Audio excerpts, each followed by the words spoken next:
Hello and welcome back to the next One Piece review and discussion. We are finally coming off of that break after four consecutive chapters that were just phenomenal. We have certainly set some precedents and stakes for what Elbaf is going to shape up to be as an arc, and I cannot wait to see what Oda brings out. So, I'm just going to get stuck into this one because it is another very interesting chapter. So, without further ado, chapter 1140, Scopper Gaban. Yes. So, the cover story is continuing with the unfolding events in Wano on Yamato's pilgrimage. And this time we do indeed see that one of the figures that Who's Who had captures was indeed Ulti. She has been pinned and staked to a dartboard with a bunch of samurai swords inside, around her. Looks pretty grim. So I assume Yamato's going to put a stop to this pretty quickly. But nevertheless, we've got Elbaf to crack on with. So, last we had left off, it was the wonderful chapter that was the castle exploration, continuing to try and find Loki's key. And they came across the throne room that had the sort of demonic circle emblazoned in the carpets. And Nami made reference that it was some other country's way of summoning demons.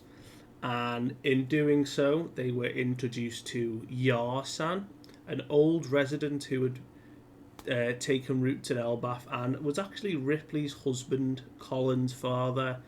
And the story unfolded that the Mountain Eater himself, the left hand of the Pirate King, Scopper Gaban, was none other than this man who took Luffy and the others right to the key. And he said, if you want it, you're going to have to take it from me. And that is where we pick up from. Luffy is saying, why have I got to take it from you? You're an old man. Just hand it over. And Road is the one who's panicked. I don't think this is a good idea here. And Scopper Gaban is just goading him more. He's like, you wanted to steal it. You wanted to come for this. It's right here. So as Luffy dashes off to go and face him, it is Zoro who recalls what Colin said. And it was during the time when Colin had attacked Luffy. And he says, oh yeah, my dad, he was a former pirate who had never lost to any of the warriors of Elbaf. So Zoro's like, okay, no, this dude could be an issue. And so far, nothing happens other than Scopper Gaban just dodges all of Luffy's attempts to grab the key. Now this is a big key.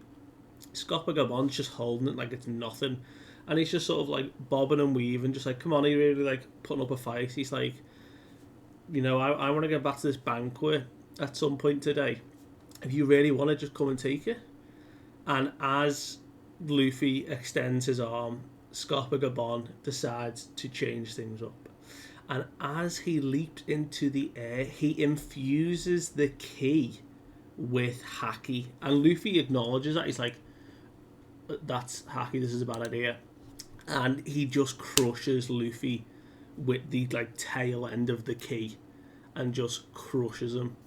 And he obviously bursts out the rubble. He's like, what the hell? What are you doing? And then it's Scopper Gaban who's like, oh, I'm interested though. It's a pretty nice straw hat you've got there, And as Luffy is then going into a flurry of Gatlin type grabs, Scopper Gaban, unfazed, dodging through, and he references, he's like, I think that straw hat suits you better than that Viking helmet you're wearing. And he's like, well, of course it is. It is a treasure that Shanks left to me. And Scopper Gaban doesn't hold back. He's like, oof. He left it to you. He didn't just give you it. Oof. That man's kind of stingy, don't you think? And Luffy goes into a fleet of rage, and he's like, that's not what it is, don't call him stingy, you don't know anything about him. So Luffy obviously doesn't know at this moment who he is. And as Scopper Gaban's diving around, he then uses the key end to crash down into Luffy and leaves a like key imprint in Luffy's face, which is kind of funny. And he's like, God, this kid just doesn't shut up, does he? So he actually ditches the key at this point, and he leaps back and pulls out his 2 signature axes. And it is a beautiful moment here where we see a built up, like almost like primary attack of Scopper Gaban, of Yaso Takaru. And it is translated to something like strike of the 8 generals or something. And we see as he winds up these 2 axes, before the attack goes off, Zoro says, Luffy, you need to dodge this. And in that build up, in those few seconds of reaction, Luffy manages to leap into the air, and 8 like whirlwind strikes hit a singular point in the castle wall. This like absolute massive attack. And we take a perspective shot back where we see a castle tower just get obliterated. Like, this is the mountain here. This dude does not hold back. And he makes reference to Zoro calling it out. He's like, damn, you've got a pretty good crew. I'll give you that. And everyone is shocked. And there is an incredible moment here where Zoro is like 3 swords ready. Luffy's like gear 5th behind him jumping. And he's got an axe. I assume it's probably the one from earlier that Scopper Gaban threw. And they're like teaming up, ready to go. And it is such a beautiful reference to the God Valley chapter we had, where it's Roger and like Rayleigh like jumping or like in action together. Like Roger's jumping from behind and Rayleigh's in the front. It is such a like a paralleled panel, which is crazy. And Scopper Gaban doesn't make reference to that, as cool as that reference is. He actually makes note of, oh, it really is a white form he has. And we take an interesting perspective shot of, we see the castle crumble further and come down into the underworld. So I guess it's just for like the damage, but I don't know if it's setting something up, whereas why the rubble is being shown to end up in the underworld from the like lower level of the tree they're in. But they both go into attack. Luffy winds up, so does Zoro, and we see a glint in Scopper Gaban's eye. His advanced observation kicks in. He drops his axes. I surrender. Come on. This dude winds up the biggest of attacks and just decides in this moment, no, you know what, I'm good. I mean, fair dues, Luffy and Zoro fighting together is a pretty formidable pair, granted. But could we have not just got a little bit of him like holding his own? Because I think he could, just for a bit. But he surrenders.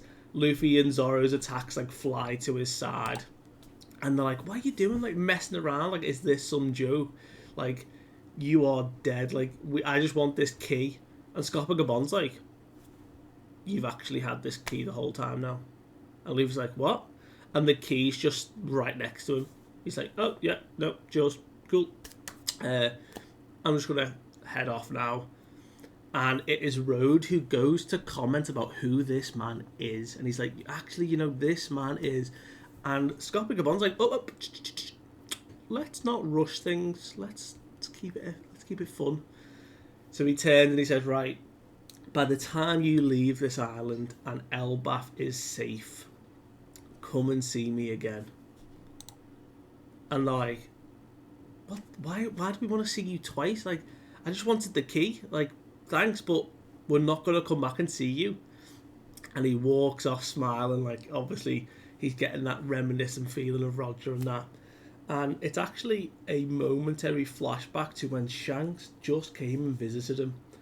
And Shanks is talking, and obviously he's mentioned Luffy now, probably. And Scopper Gaban is like, do you think I'm going to trust him this easily? Like, he must be gushing about who Luffy is and the connotation of now him being Joy Boy. And Scopper Gaban is like, yeah, I just don't know if I can do it. And Shanks says, that's fine.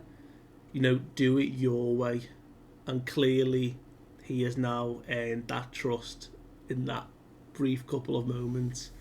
But we actually leave here and jump over to the school. Yes, we are aware of what is about to happen. And some of the kids spot a bird up in the sky. And it is the teaching assistant of Saul, who is like, that's strange. Like, Ange is very confused by what this is. She's not used to what this creature is. And it lands above the branches. And they're kind of confused by it. And we see it is obviously Gunko and Shamrock, who are indeed landing back up in the Sun Realm here, ready to summon this third Holy Knight. And it is Gunko's like, right, okay, allow me to summon them. And she raises her hand, and the demonic sigil appears again on the branches. So it is not sort of linked to a specific location. It can also be used by a God's Knight to directly summon someone right next to them. And we see the black lightning followed by the flames. And two figures appear. At first, we only see them in shadow. One is talking like on a transponder snail about a sort of something that they're trying to figure out or sort. And another one makes reference to Abyss. He's like, where are we going? What are we doing? And what about the Abyss? And we get a full double page spread of these two individuals. We have Saint Summer, who is a member of the Shepherd family. So a relation to Shepherd Jupiter. Looks very similar to them, except this man is a lot older. And he's currently just sat in his boxes at the minute on a sort of very nice chair. And he is indeed trying to organise and sort of fix things from this position. He's like talking about clothes, the resources for like the celestial gods. He's like, we're trying to organise things. And then a design that is as wacky as it is also very interesting and cool. We see a hybrid Zoan type individual with a long neck, flowing mane, and like this antler type headed beast. And they have white clouds, which is interesting that everyone so far on the government side has been shown with black clouds. This dude has got white. So there's certainly some connection between white and black clouds. And there is a massive sort of theory about him being a Kirin, a like mythical beast, which makes sense. A God's Knight's got a mythical zone fruit. So a very interesting design. And he is brandishing a sort of harpoon trident-like weapon. But he is dressed in the sort of black like army style like jacket and suit that is noted as a God's Knight jacket. And this person is Saint Kiringham of the Limosif family. So I assume the God's Knights are all a different family member from the celestial dragons, which is very interesting to see who else is going to show up now. But they are brought into this space. They freak the hell out because they're like, what? Gunko? Like Shamrock? Commander? What are we... Wait, is this Elbaf? How the hell did we... Oh, you summoned us here. Right. Okay, that makes sense. Was it necessary to bring my couch along with me? Is what Saint Summer is saying, as he is obviously getting dressed into his attire. And these are two tall individuals, like next to Shamrock and Gunko, like towering them, the both of them. So they are obviously making connection now. Okay, we're in the land of the giants. You've summoned us, but you know what's happening. And it's Shamrock who says, "Why did we? Why did you bring two of them?" And I don't know how they know this because at first they seem surprised that they were summoned here, and then all of a sudden, Kiringham is like, "Oh, but boss, you're actually going back. You know, orders from above. The commander has to return to the Holy Land." You were surprised you've just appeared here, and then all of a sudden you're like, "Oh no, actually, orders from above. You're heading back, Shamrock." So apparently the Holy Land is in a sort of precarious place at the minute, like really strange since obviously the Reverie. So the commander is needed back at base. So the Saint Summer is like, just brief me on the situation. What are we doing? Why are we in a non-affiliated country? Break it down for me. There is that brief conversation, and we see a full shot now of Saint Summer in his Holy Knight garb. And he's like, right, okay, that makes sense, I've got it. So we're kidnapping these kids, we're taking them back to the Holy Land, but it's not going to be as easy. They're obviously giants, so we can't just pack them up.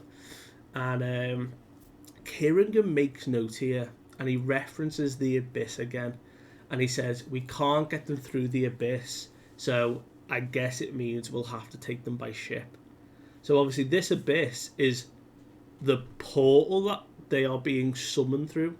They can't just summon that portal and beam them back to the Holy Land. So there are some constraints now to this demonic circle or the abyss that they're walking through, which is pretty cool. But before Shamrock, I assume, is about to leave, he says, you know what? Use your powers and make this a game. So the chapter ends there fairly interestingly, as he wants a game of this. But I wonder if Summer has a devil fruit. We are 2 for 2 of God's Knights having devil fruits. Technically 3 if we talk about Shamrock's sword. Is Summer going to be a devil fruit user, or is he going to have Haki? Who knows? But we indeed end the chapter here. No break. So we will carry on next week with what unfolds and what game they are up to. Thank you so much for watching. I do appreciate it. Let me know what you thought of this chapter. I will see you guys next time.